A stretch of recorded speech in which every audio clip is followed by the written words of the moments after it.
আসসালামু আলাইকুম। চলে আসলাম আরও একটি ব্লগ নিয়ে আপনাদের সামনে। আসলে রেগুলার ব্লগটা দেওয়া হয় না। আজকে প্রায় 3 থেকে 4 দিন পর মনে হয় বাইক নিয়ে বেরিয়ে হইলাম। গত যেই ব্লগগুলো ছিল ওগুলো আর কি দেওয়া হয়েছে। তো আজকে যেই দিকটা আপনাদেরকে জানাবো সেটা হইতেছে আমরা একটা মোবাইল যখন ইউজ করি, এটা একটা গুরুত্বপূর্ণ দিক। আসলে হয়তো ইঞ্জিন অয়েল নিয়ে বা মোবিল নিয়ে অনেকটা আপনাদের সাথে কথা শেয়ার করছি, কিন্তু আজকের জিনিসটা একেবারে অন্যরকম। আমরা যেই ইঞ্জিন অয়েলগুলো ইউজ করি, আমরা চিন্তা করি যে আসলে কম দামি, যেটা কম দামের ইঞ্জিন অয়েল আছে, যদি ওটা ইউজ করি হয়তো বাইকটা চলবো এই আর কি, সে আগর বাগর কোনো সমস্যা হইব না। কিন্তু এটা এক সময় দেখা যায় কি জানেন, বাইকের যে ইঞ্জিনটা আছে তার ভিতরে দেখবেন একটা গাদের মতো জমে যায়, কালো একেবারে, মানে বলার বাহিরে। যেটা কম দাম ইঞ্জিন অয়েল, সবাই ক্ষেত্রে না, সবাই এগুলো আসলে ইউজ করে না, সবাই অ্যাভয়েড করে চলে। এখন বর্তমানে যারা আছে তারা সকলে একটু চিন্তা করে যে একটু ভালো মানের মোবিলটা আমরা ইউজ করি। তো সেটাই আর কি, যারা আর কি একটু কম মানের বা কম দামে ইঞ্জিন অয়েল বা 2 নম্বর যেগুলো পড়ে জায়গা, তো সেই ক্ষেত্রে হয়েছেটা কি, ব্যাপারটা কি যে ইঞ্জিন অয়েলে যে দেয় এই যে কালো কালো ময়লার মতো জমে, বা মোবিলগুলো জমার পর দেখবেন একটা কাদামাটি আছে না কালো, ওরকম আর কি হয়ে যায় জিনিসটা। তো সেই ক্ষেত্রে কি হয়, এক একটা দেখবেন ইঞ্জিনের প্রিমিয়ামের সমস্যা হয়, তারপরে দেখা গেছে কি বলে আরও পিস্টনের সমস্যা হয়, নানান দিকে সমস্যা হয়, বাইকের তেলটা টানে বেশি, এরকম মানে নানান ধরনের সমস্যা পড়তে হয়। আমি দেখছি একটা ভিডিওতে দেখলাম যে পুরোটা ইঞ্জিনের ভিতরে শুধু কালো কাদার মতো হয়ে গেছে, মানে যে প্যাক ট্যাক বলি আমরা, ওইটার মতো হয়ে গেছে। তো এই ক্ষেত্রে আপনার অবশ্যই একটা ভালো মানের, বা একটু দামটা একটু বেশি হোক, দাম তো 50 টাকা 100 টাকা তেমন কিছুই না। অনেক গ্যারেজে গেলে দেখবেন কি তারা বলে দূর ভরেন চালান কিছুই হইব না, আসলে তারা তো চিন্তা করে সেল।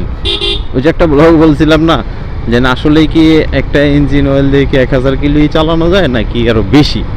তো এরকম অবস্থা হয়েছে যে আমরা কিছু কিছু বাইক সার্ভিস সেন্টারে গেলে দেখবেন, বাইক সার্ভিস বলতে বাইক সার্ভিস সেন্টার না, সরি, কিছু কিছু দোকানগুলো আছে যেগুলো লোকাল দোকানগুলো থাকে, সেই দোকানে গেলে দেখবেন যে তারা মানে এরকম কিছু কিছু ইঞ্জিন অয়েল আনে, সেটার নামও আপনি শুনেন না বা আপনি নামও জানেন না যে আসলে কি এটা কি সঠিক ভালো মানের ইঞ্জিন অয়েল নাকি লোকাল ইঞ্জিন বা এই করেন। আপনারা চিন্তা করেন যে আর যেহেতু দিছে ইউজ করি না, দেখি কি হয়।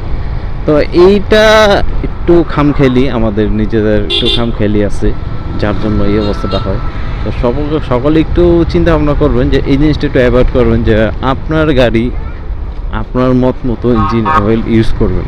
এখন তো ইউটিউবে সার্চে দিলে ভালো খারাপ সব কিছু পাওয়া যায়, সব কিছু, একটা বাইকের কোন দিক ভালো কোন দিক খারাপ, কি কি ইঞ্জিন অয়েল ইউজ করা লাগে, কী করতে হয় না করতে হয়, সবই অনলাইনে পাওয়া যায়, এমন না যে না পাওয়া যায় না। আপনার অবশ্যই একটু যাচাই বাছাই করে ইঞ্জিন অয়েলটা নেবেন, কারণ হইতেছে বাইকের সবচেয়ে যেটা মূল সেটা হইতেছে ইঞ্জিন। আর ওইটার মধ্যে যদি কিছু ভালো জিনিস না দেন, তাহলে তো আমার মনে হয় না অতটা ভালো পারফরমেন্স পাওয়া সম্ভব।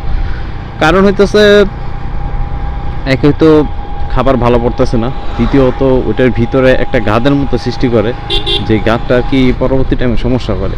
তো সেই ক্ষেত্রে আমি বলি যে একটু 50 টাকা বা 100 টাকার জন্য আপনারা এই কাজটা ভুলও করবেন না, কারণ ইঞ্জিন অয়েলটা হচ্ছে মেন একটা অনেকটা ভালো জিনিস। তারপরে তো আরেকটা জিনিস আছেই, সেটা হইতেছে তেলটা নেয় বাইরে টাইরে একটু চালান যায়, কিন্তু ইঞ্জিন অয়েলটা কিন্তু সমস্যা হইলে কিন্তু দেখবেন বাইকের পারফরমেন্স কমে যায়, অনেকটা মাইলেজটা কমে যায়। তো এই জিনিসটা আমি একটু বোঝানোর চেষ্টা করলাম, জানি না আপনারা কতটুকু বুঝতে পারছেন বা কতটুকু আপনাদেরকে আমি বুঝাতে পারছি।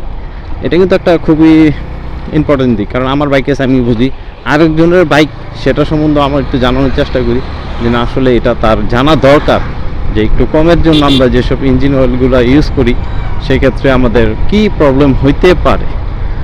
তো ব্লগটা এখান থেকে শেষ করতে যাচ্ছি, দেখা হচ্ছে আপনাদের সাথে যে কোনো নতুন ব্লগ নিয়ে, নতুন কিছু নিয়ে। ভালো থাকবেন, সুস্থ থাকবেন, নিরাপদে থাকবেন। আল্লাহ হাফেজ।